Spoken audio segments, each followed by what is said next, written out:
78 po pala, sorry. 78 po? Kaya po pala nandun siya sa kabilang section kasi 78 po yun.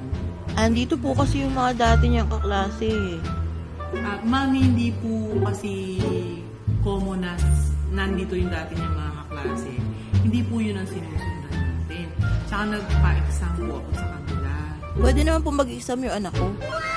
Okay, sige. Bibigyan ko na lang po siya ng exam para makita natin kung papasa po siya. This is 1 to 50 po.